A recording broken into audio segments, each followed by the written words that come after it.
So, ladies and gentlemen, Joker 2. Boy, my boy, do I have a lot to say. And also, I think before I launch into this, that it's pretty important for me to say that this is going to be quite a rambly review, so strap yourselves in there. Both critical and praising at points of which may surprise you at different times, as it can be both contrary to popular opinion and yet also in line with it in certain ways. And by the way, I forgot to mention, I am going to get into spoilers as there's just way too much for me to say and split into separate videos. I just kind of want to dive straight into it.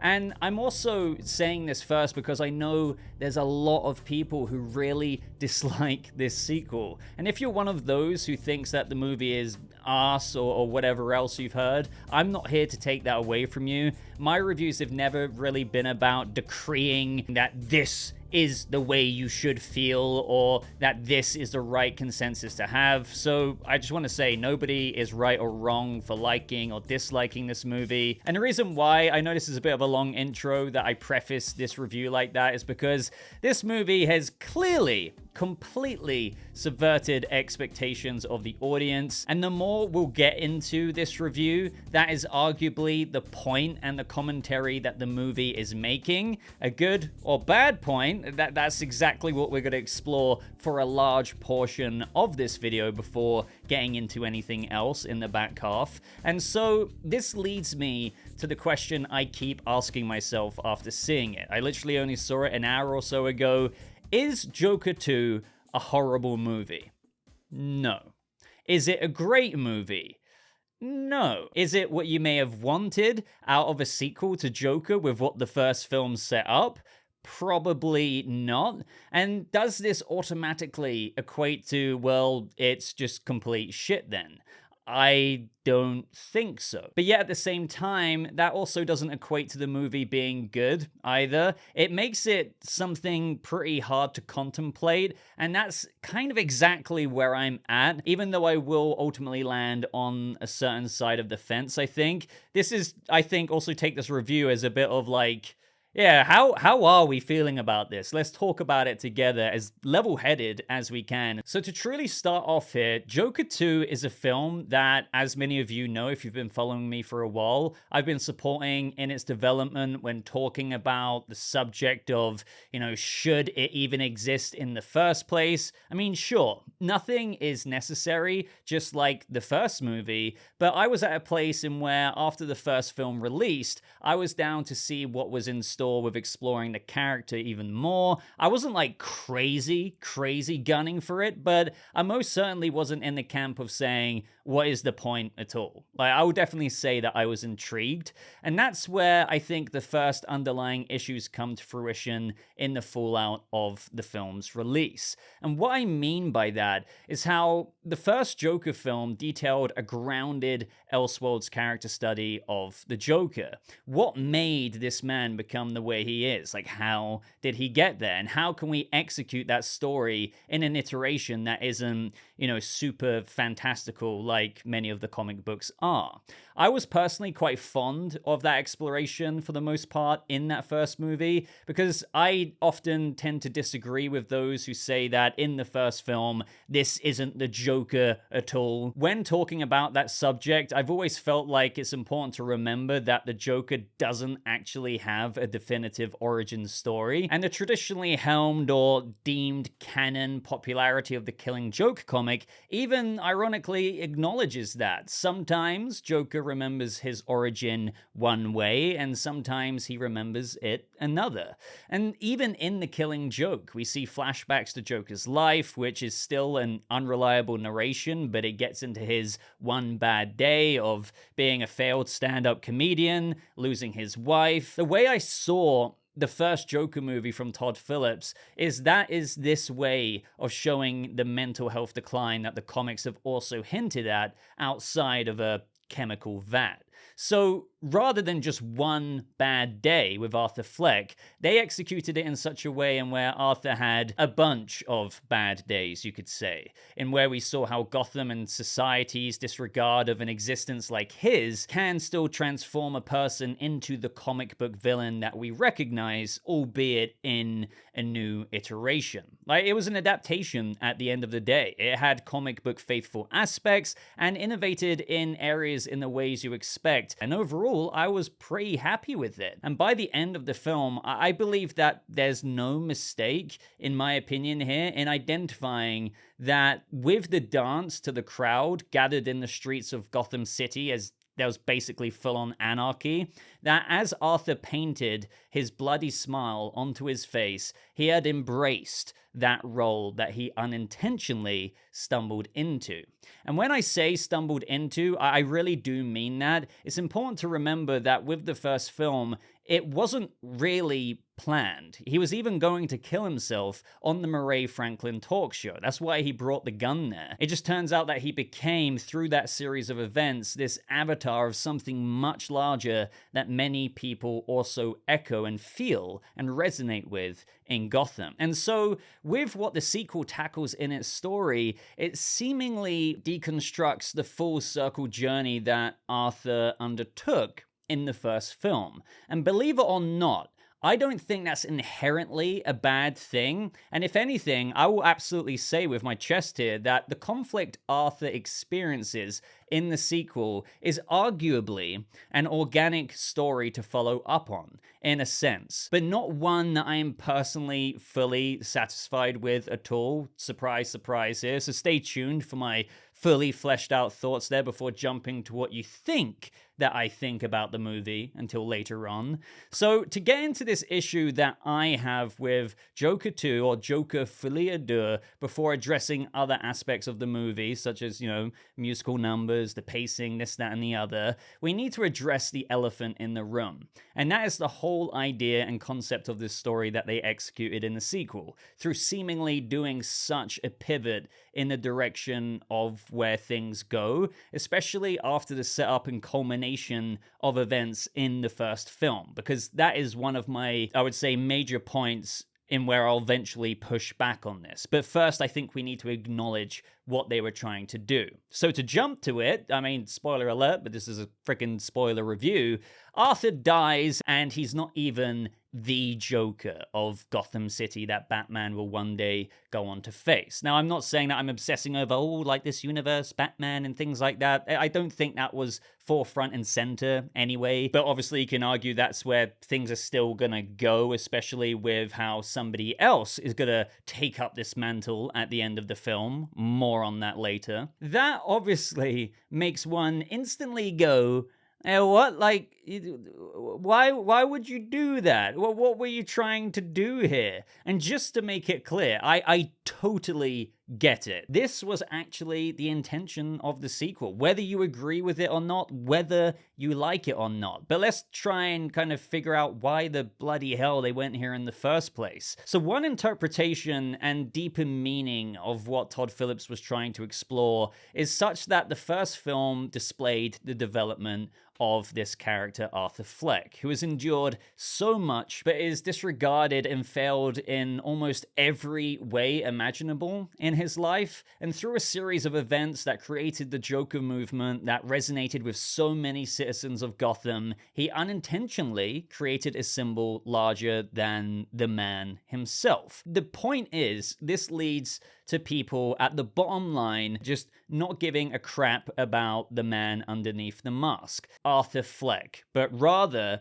Joker. This is an idea I can get on board with in terms of incorporating that into the sequel, because I truly do believe that the masses out there, the rioters, the protesters, just, have become infatuated with this symbol, the Joker, rather than be like, hey, that's Arthur Fleck. What has he been through, kind of thing? And so there is a sadness in that, as ultimately, even though so many people resonate with Arthur's downtrodden experience and relate it to their own struggles in Gotham through what they heard on the Murray Franklin talk show, Arthur ironically gets pushed aside, and society sensationalizes and romanticizes the icon Joker became, with most of those followers subsequently equipping his symbol to, I would agree with, yeah, to serve their own agenda, whether that's to fight back at the system, like being inspired by it, to maybe use his rebellion to just incite their own violence that maybe some people just feel like they now have an excuse for. I mean, if you think about it, a smaller version of this can even be seen in Matt Reeves' The Batman. Nobody probably gives a crap about Edward Nashton and what he endured throughout his life, and you can get further into that outside the movie in the Riddler Year One comics, but his actions through enduring a downtrodden life as well appealed to so many people to the point that there are still Riddler followers post the Batman movie that we're seeing in the Penguin series who probably don't even know his name. So with all of this, it is a mixed bag that I could go on and on and on about, but regardless, you get the point. Arthur was, like, I do agree with this, Arthur was left on the wayside. And with the very beginning of this movie, with that cartoon that played with Arthur, you know, being chased by his shadow, it hinted that it is what we saw in the first movie, Joker, or was it really just Arthur being caught in this whirlwind of events that tragically unfolded, getting to be seen for the first time in his life? So sure, like, he flirted with that recognition in the movie as we saw, but by the end of it, the ideology of the Joker grew so large that it transcended beyond his control, let alone even his intentions. So that's something, again, that I do understand and can appreciate about this sequel in terms of the concept of that idea. Now, what's important to mention off the back of that is Arthur Fleck is still a person with mental illness. And, you know, not forgetting, is a person who has committed terrible actions, but is still ultimately alone.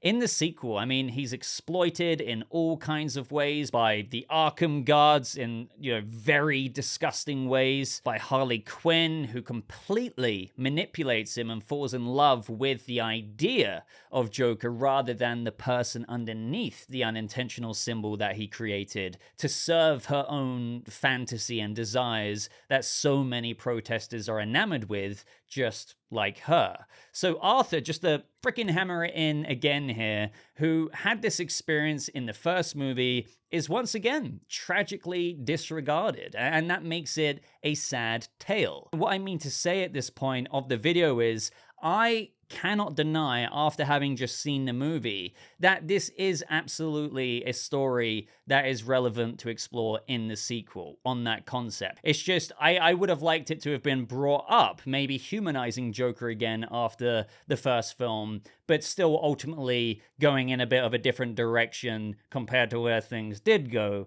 as we got to the ending of the film. Which brings me to the overall commentary that the movie is trying to do. Whether you like it or not, or don't want to be put into a box, and this isn't me saying that I'm doing that to you, but the intention is that perhaps you, as an audience member, as many of us do with just liking the comic book character in of itself, even though he's a terrible villainous person, perhaps ask yourself if you enjoyed the sensationalism and the transformation of Arthur into Joker. Isn't that what you wanted to see more of in the second movie? More chaos wrought due to what made this man painstakingly become the Joker by the very end of the first film. I mean, you're not wrong in saying if you wanted to see more of that, and then maybe when you did see this sequel movie, when you didn't get what you were after, perhaps just like those in the movie, by the way, such as Harley Quinn for the best example,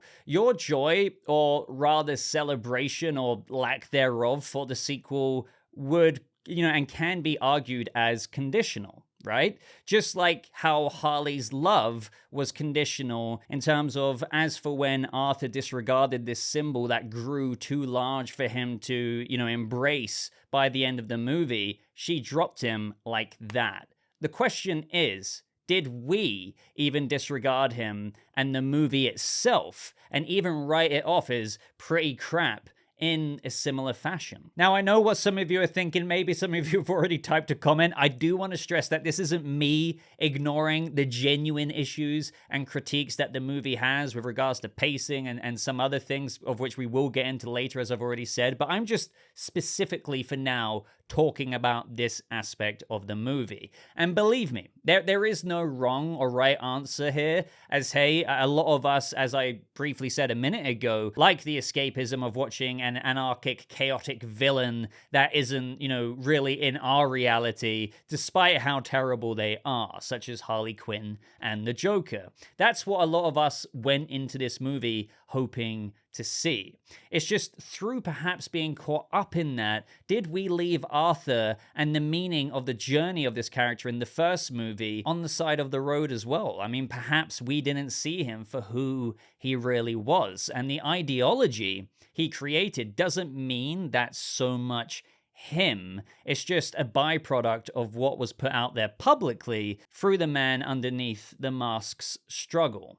So again, I know I keep saying it, I do see what the movie is trying to say there. Maybe I didn't explain it the best way I could, but I hope I got the point across. And the interesting thing about making a review on a movie like this is that I realize the irony of me saying this, because it makes me question if I fall under the category of audience that the movie is doing a bit of a critique on. Not just the audience, but the movie critiques itself and the first installment. Maybe. But I don't necessarily think that I do, which is where I now want to push back on the idea that they went with in this sequel. So, having said all of that, I think for me, if you're doing a movie called Joker, and then the sequel is called Joker Folie, Deux, all while the sequel's story, as I've said, is arguably a relevant one to lean into, it should probably follow more in line with what the first movie established. Not saying that it didn't in some ways, but you'll get what I mean. Maybe you already do. The second film feels like a bit of a repeat and a recap of the first movie in various ways, with not too much progression other than focusing on the commentary the movie is trying to establish that we've just gone over. But through calling itself Joker, I do feel like after seeing the second movie now, that perhaps, which I didn't think once upon a time, but it should have maybe have been left alone as a one and done with the first film. If you were originally going to create a movie about a character study of a man who became, this comic book character in an Elseworlds story with, let's just say, for example's sake here, a sequel never did get greenlit, because let's just imagine a world in where that didn't happen. Sure, there's the commentary and self-critique that both movies do, especially in retrospect now, on how, perhaps we shouldn't forget or shouldn't have forgot about Arthur Fleck more and more as the film progressed, and, how we got caught up in how he became the Joker. I get that.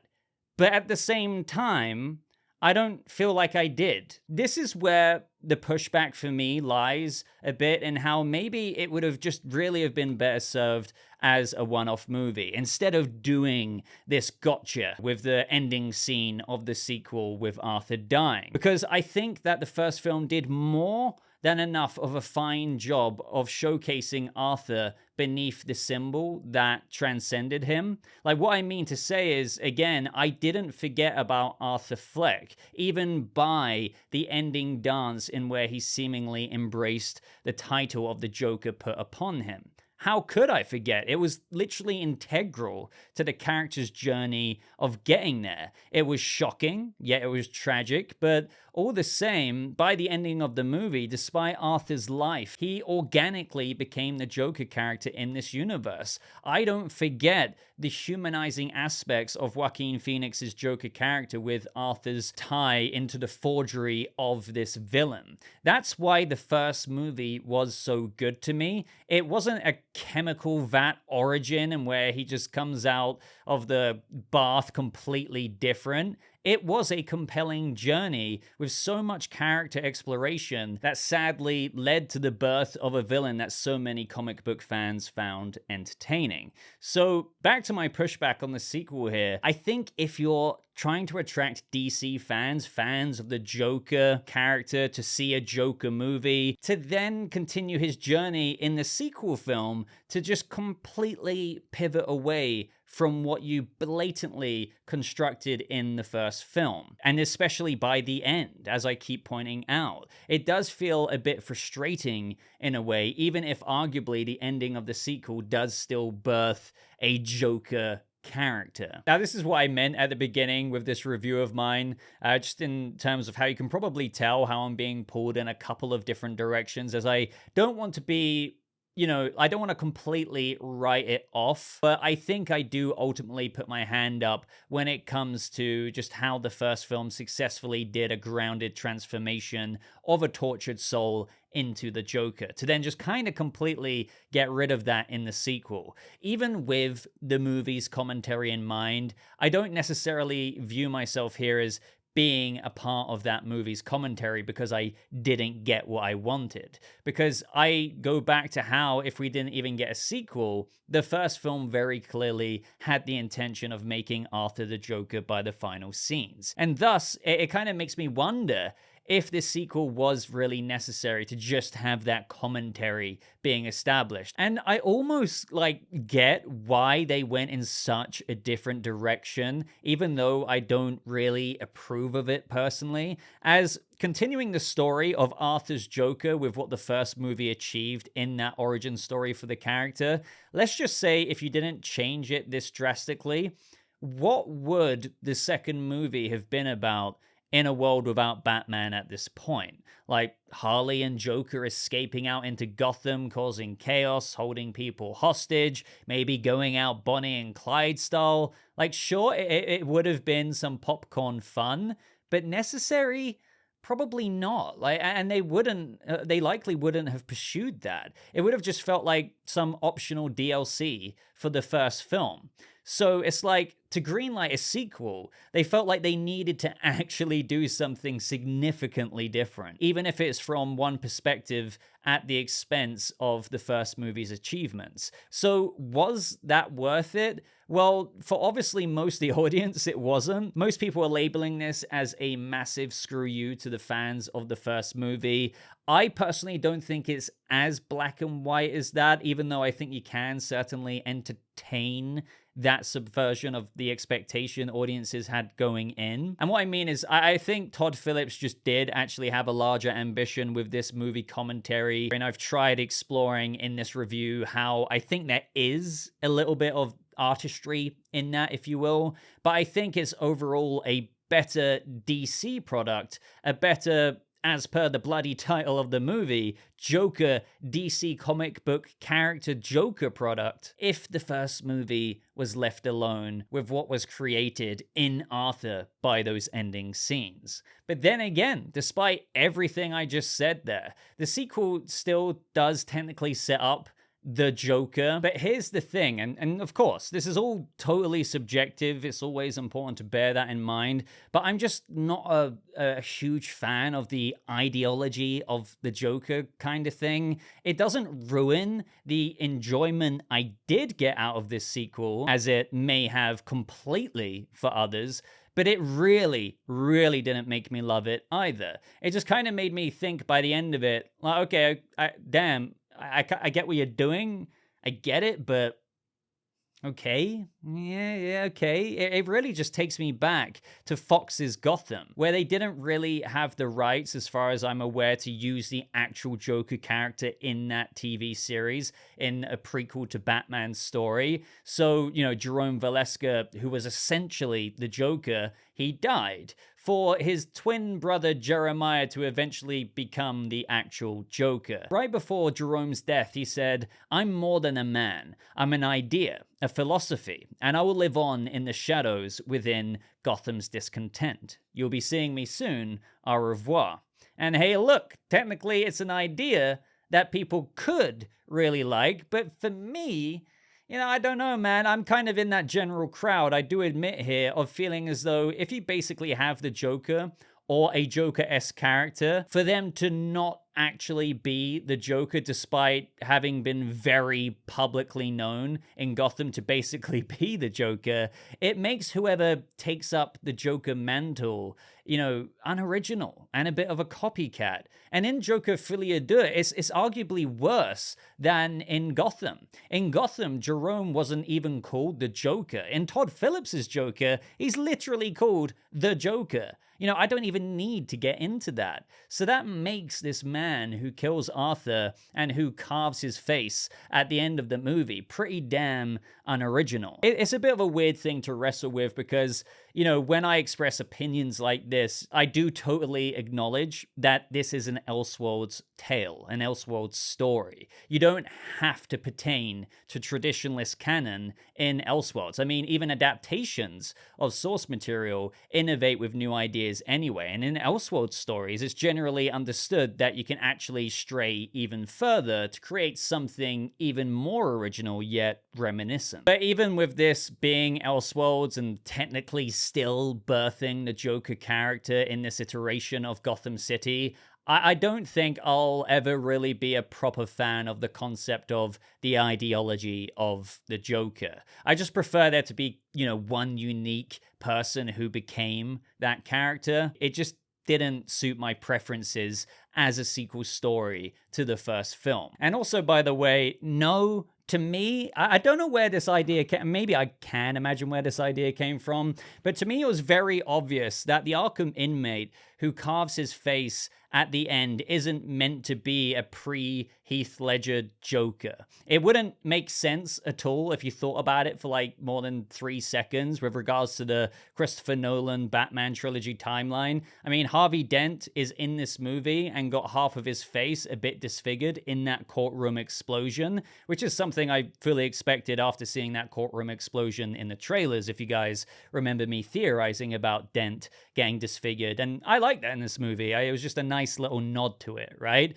But either way, this all happened, if you want to go down that theory, years and years and years before Bruce becomes Batman. So no, this isn't in the timeline of Nolan's Dark Knight trilogy, as that Harvey gets disfigured many, many years later from now. But I won't deny that the actor did remind me of a younger looking and short-haired Heath Ledger, so therefore I also won't deny that they were probably going for the idea of, in our iteration, the Joker of the future is basically similar in design to what they did with Heath Ledger's Joker and scars and whatnot. So with that out the way, because obviously that's such a huge freaking talking point about this movie, as for other aspects of the film, I did enjoy the musical numbers in it. I really, really did. But I do, however, think that even with everything said and done with, what they try to do with the story of this movie, I think the film would have been better off as just like a straight up drama like the first film was. Now I get, again, my famous line of this review, I get what they were doing, and I have been a defender of the idea of this sequel having musical numbers in it ever since we learned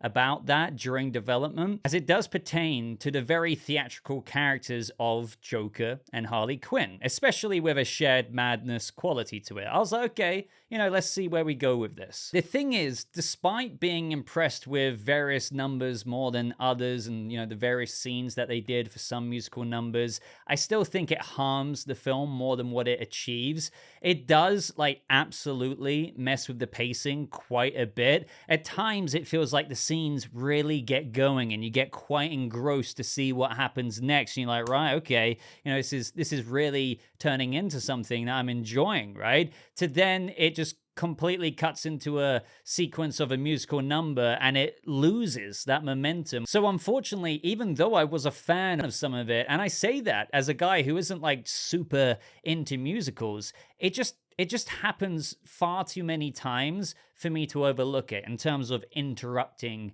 that momentum and the pacing, resulting, in a fairly choppy execution of the way the movie is laid out. I also think it goes without saying here that this is a beautifully shot movie. The visuals are great. The cinematography is of like a super high standard that, still upholds the quality of the first film. So I didn't have any issues with that whatsoever. And as for performances, I think they were great all round. I think Joaquin Phoenix speaks for himself. He was just as good as he was in the first film with the scenes that we did get, even though we didn't get too much Joker. But then again, we didn't really in the first film. And as for Lady Gaga, I think she honestly really did a great job as well as an Elseworlds origin for Harley Quinn. I wasn't really against what they did with her. Like, she still studied psychiatry. She checked herself in as a patient, which was a cool twist from what I thought was going to happen, because I knew she was going to be a patient of Arkham with the behind the scenes stuff that we learned. But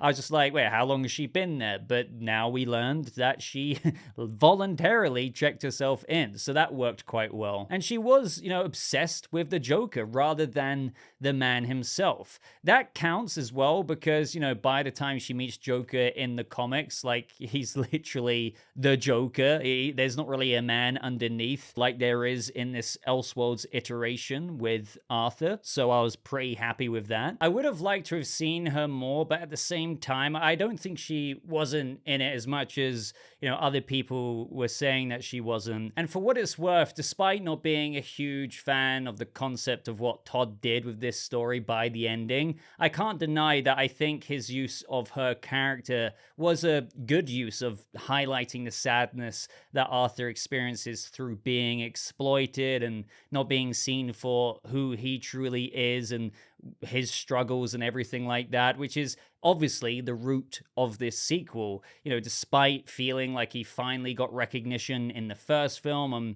was perhaps no longer disregarded through Harley's involvement, it's a spear in the heart for him when he realizes that he couldn't have been more wrong. And I think my favorite scene in the movie was with Gary. I know a lot of people are saying that, but it was a very moving one, like great performances there. And again, it highlighted what Todd Phillips was trying to do even more. So even though many of us may disagree with where this story was going, the way he used characters to amplify what story he was trying to tell was done quite cleverly here, because you can see how Arthur at this point in the trial is trying to be the avatar of the Joker movement. But Gary's trauma after the events of the first film still appeals to the human that Arthur is, almost bringing him to tears at one point as he realizes more and more that he can't be what everyone wants him to be. He's just Arthur, and with certain public events that happened, a symbol was created that went beyond anything he ever really intended to do. So honestly, guys, no, absolutely not. I don't think that this film is genius, but no, I don't think it's horrible at the same time. And no, I don't hate it like many other people do. But, having said that, despite a part of me liking what they were going for in terms of, respecting it in a way, as I said. I say that very loosely there. It's not like, I respect so much what Todd Phillips did here with the commentary about the audience. But I think it deconstructs too much of what made the first film a great Joker origin story in a grounded Elseworlds universe. And, just to hammer down on that point, to me, it feels like they didn't plan this as a two-movie thing from the beginning. So obviously, as a result, new ideas were created for the sequel, which follows it in one perspective in an organic way. As I said, I can identify that, but it's just too disjointed from what that first entry achieved from start to finish. I mean, for crying out loud, it even ended in the first movie with Arthur literally killing a therapist in Arkham, of which I don't think turned out to be true after what we learned in the sequel of the amount of deaths. But regardless, my point here is that it showed Arthur, even though he could have arguably have been saved at one point, owning the title/role of the Joker. So if you are going to call your movies Joker and base it on the DC Comics character, even if you do technically do a backdoor setup for the actual Joker in the second movie, I do agree that it's just not a satisfying ending with what the first movie brought to fruition. And ultimately, I don't think I'll overcome that, even though I can still appreciate a bit of what they were addressing with Arthur being downcast in favor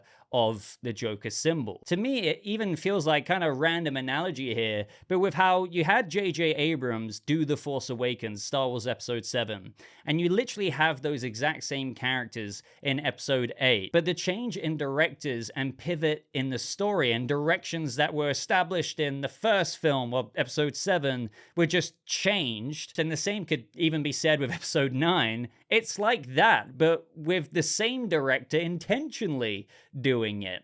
And so I think that there really ties a ribbon on, what I feel about this sequel. What do you guys think? What do you guys think about what I said about the movie? Has anything I said possibly changed your mind about the film? Not that I'm implying that you should think it's an amazing movie now, because I don't think it is. It's more that maybe you've gone from absolutely thinking it was a piece of garbage to like, oh, okay, I can see what they were doing, but ultimately, yeah, the execution, or while I could still enjoy certain parts of it, it's like, yeah, it's really probably not the way that they should have gone. Or are you still absolutely firm in your potential hatred for the sequel? Let me know that as well. Or did you absolutely love it? Love it to pieces. Maybe there's a few of you out there, I don't know. But I'm sorry I got this up late, guys. I didn't end up going to see it early, unfortunately. I've been a bit busy this week. I turned 30 and I was pre-recording my Penguin Episode 3 review. Had to go see this earlier today, so that's why there hasn't been any news roundups, but videos will be going back to normal very, very soon. But until then, cannot wait to see what you say in the comments. If you've made it this far, I deeply appreciate you watching and sitting through my rambly thoughts. Would really appreciate it as well if you left a like on the video, and if you enjoyed this, do consider subscribing for more videos like this and breakdowns and news updates and whatnot. But until next time, ladies and gentlemen, just thank you so much for watching. I hope that you have a lovely rest of your day, and I'll see you fellow Jokers in the next video. Goodbye.